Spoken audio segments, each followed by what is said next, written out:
नमस्कार साथियों, आप सभी का हमारा ऑनलाइन यूट्यूब चैनल पर हार्दिक स्वागत है। प्रिय विद्यार्थियों, आज हम बात करने वाले हैं वर्तमान महाविद्यालय खुला विश्वविद्यालय कोटा के अंतर्गत दिसंबर एग्जाम 2023 की। आप सभी को बताएं कि 7 फरवरी से एग्जाम शुरू होने वाले हैं। आज उसी कड़ी के अंतर्गत हम एमए हिंदी प्रीवियस ईयर की बात करने वाले हैं, यानी कि एमए फर्स्ट ईयर की हम बात करेंगे। हिंदी साहित्य यानी कि जो विद्यार्थी हिंदी के अंदर एमए कर रहे हैं उनके प्रथम पेपर यानी MAHD 01 की हम बात करने वाले हैं। ये पेपर 9 फरवरी को होने वाला है। बहुत सारे कमेंट आए थे विद्यार्थियों के, सर MAHD 01 का आप वीडियो लेकर आए। तो आज से हमने अपनी क्लास शुरू की है। हमारी आज पहली क्लास है कंटिन्यू आपको 9 फरवरी तक इम्पोर्टेंट क्वेश्चन की और परीक्षा में बार बार पूछे जाने वाले इम्पोर्टेंट क्वेश्चन है उन सभी की क्लास रोजाना मिलती रहेगी। तो वीडियो को लाइक करें, शेयर करें और हमारे चैनल को सब्सक्राइब जरूर करें ताकि आपको हमेशा डेली रोजाना इसी प्रकार की इम्पोर्टेंट क्वेश्चन की जो क्लास है वो मिलती रहे। इससे बाहर कुछ नहीं, तो बिल्कुल इससे बाहर कुछ आने वाला नहीं। जितने भी इम्पोर्टेंट क्वेश्चन है हम टॉपिक वाइज यानी अध्याय वाइज पढ़ेंगे। आज अपना पहला अध्याय यानी कि इकाई पहली है जिसका नाम है चंद बदराई का काव्य। अब देखेंगे इस काव्य में से कौन कौन से इंपॉर्टेंट सवाल हैं जो कि एग्जाम में बार बार पूछे गए हैं और एग्जाम की दृष्टि से अति इम्पोर्टेंट हैं। तो शुरू करते हैं और देखते हैं अपना पहला सवाल। देखिए, हाँ, VM कोटा एग्जाम 7 फरवरी से शुरू होंगे।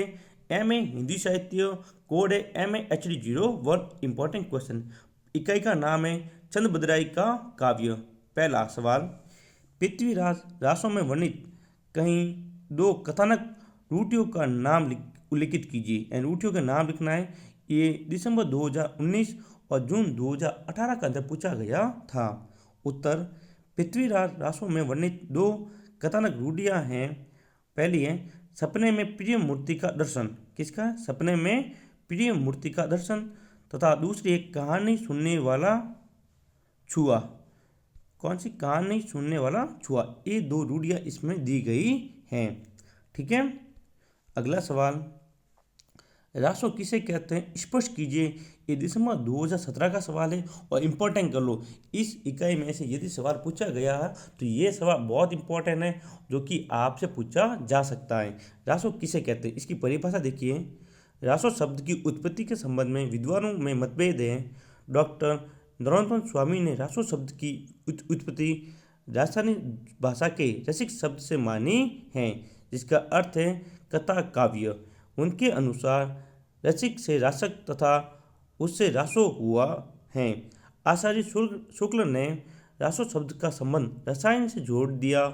रासो काव्य हिंदी के अधिक काव्य में रचित ग्रंथ है। इसमें अधिकतर वीर गाथाएं हैं। कैसी है? वीर गाथाएं, जिसमें पृथ्वीराज रासो हिंदी रासो काव्य। पृथ्वीराज कैसा है विद्यार्थियों? हिंदी रासो काव्य हैं। रास साहित्य जैन परंपरा से संबंधित है। तो रासो का संबंध अधिकांश वीर काव्यों से जो कि डिंगल भाषा में लिखा गया है। यानी कि हम मान सकते हैं जो रासो होंगे उनमें वीरों की बात होगी, वीर काव्य की बात होगी और ये हमेशा डिंगल भाषा में लिखा गया है। कैसे भाषा में? डिंगल भाषा में लिखा जाता है। आगे चलते हैं, अगला सवाल इंपॉर्टेंट क्वेश्चन की बात करते हैं। प्रिय विद्यार्थी, यदि आप हमारे यूट्यूब चैनल पर नए हैं सबसे पहले हमारे चैनल को सब्सक्राइब करें ताकि आपको MA हिंदी की प्रत्येक विषय की जो क्लास है वो डेली रोजाना समय पर मिलती रहे। हिंदी का प्रथम महाकाव्य किसे माना गया है तथा उसके रचयिता का नाम लिखिए। ये जून 2017 में पूछा गया था। अथवा पृथ्वीराज रासो के रचयिता कौन थे और उन्होंने किस भाषा में यह काव्य लिखा? तो ये दिसंबर 2015 में और VMO के प्रश्न बैंक का सवाल है।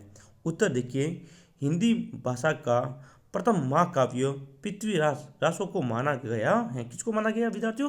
पृथ्वीराज रासो को। यह रासो परंपरा काव्य है। यह वीर रस का काव्य है। यह डिंगल भाषा में लिखा गया है। कौन सी भाषा में? डिंगल भाषा में इसको लिखा गया है। इसके रचयिता कौन है? चंद बदराई। कौन है? चंद बदराई हैं जो पृथ्वीराज चौहान के मित्र थे। अगला सवाल, प्रिय विद्यार्थियों मैं बता दूं इस वीडियो की PDF आपको इस वीडियो की PDF हमारे Telegram channel NCERT GK with IK GK with I के पर मिल जाएगी, जिसका लिंक नीचे दिया गया है। तो आप अभी हमारे टेलीग्राम चैनल को ज्वाइन जरूर करें। अगला सवाल, कवि चंद बदराई की सुर्खित्री का अंशर आधार कौन सा ग्रंथ माना जाता है? ये जून 2016 में पूछा गया। कवि चंद बदराई की सुकृति का अंशन आधार पृथ्वीराज रासो को माना गया है, जो वीर रस का महाकाव्य किसका है? वीर रस का। इसमें सम्राट पृथ्वीराज चौहान का वर्णन किया गया है। अगला 5वां सवाल है, 4 बाज 24 गज अंगूठ कृष्ण अष्ट प्रमाण ताई पर हैं सुल्तान अब मत झुके चौहान। यह पंक्ति किसने किसके संबंध में कही है? ये प्रश्न बैंक का सवाल है। तो यह पंक्ति किसने? चंद्र बदराई ने सम्राट पृथ्वीराज चौहान के संबंध में कही है, जब वह गौरी के सामने शब्द भेद बाण चला रहा था। यानी कि जब पृथ्वीराज चौहान मोहम्मद घोरी के सामने शब्द भेदी बाण चलाता है, तब ये पंक्ति चंद बदराई कहता है और पृथ्वीराज चौहान सुन लेता है, और उस सुनने के बाद इन शब्दों के सहारे वह ग्वारी पर अपना तो बाण होता है वह चला देता है। अगला इंपॉर्टेंट क्वेश्चन की बात करें, उससे पहले मैं आपको बता दूं, हमारे यूट्यूब चैनल पर ध्यान रखें, वीएमओ कोटा की पहली बार उत्तर सहित मॉडल पेपर विद्यार्थी उत्तर सहित मॉडल पेपर यानी एमए हिंदी के वीएमओ के उत्तर सहित मॉडल पेपर उपलब्ध करवाए गए मात्र 51 रुपये में। सारे विषयों के मॉडल पेपर एमए हिंदी के सारे विषयों के मॉडल मात्र 51 रुपये में उपलब्ध है। 51 रुपये ज़्यादा नहीं है, तो आप अभी मॉडल पेपर जरूर खरीदें। मॉडल पेपर खरीदने के लिए आपको हमारे नंबर 9680036006 पर मैसेज करना होगा। ये हमारे व्हाट्सएप नंबर है, आप अभी इसी नंबर पर व्हाट्सएप मैसेज करें और मॉडल पेपर से संबंधित जानकारी और मॉडल पेपर की पीडीएफ जरूर प्राप्त करें, पक्का आपको फायदा होगा।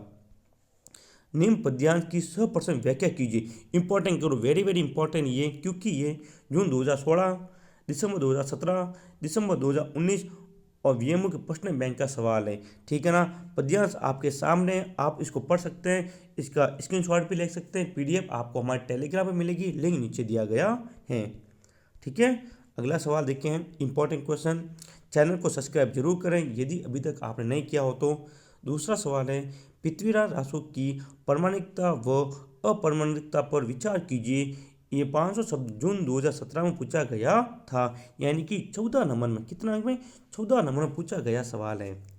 पृथ्वीराज रासो का कथानक संक्षेप में देते हुए उसकी प्रामाणिकता पर विचार करें। ये 200 शब्द में दिसंबर 2014 में पूछा गया था। साथ ही साथ वीएमओ के प्रश्न बैंक का सवाल है। तो ये थे इसके इंपॉर्टेंट क्वेश्चन जिनकी हमने यहाँ पर बात की है। तो ये थी आपकी MAHD 01 के पहले अध्याय की क्लास, यानी पहली इकाई की क्लास, जिसकी हमने यहाँ पर बात की है। कल मिलेंगे हम अगली इकाई यानी अध्याय 2 के साथ। तो चैनल को सब्सक्राइब करें और इसी प्रकार की इंपॉर्टेंट क्लास के लिए हमारे यूट्यूब चैनल पर बने रहें। जय हिंद, जय भारत।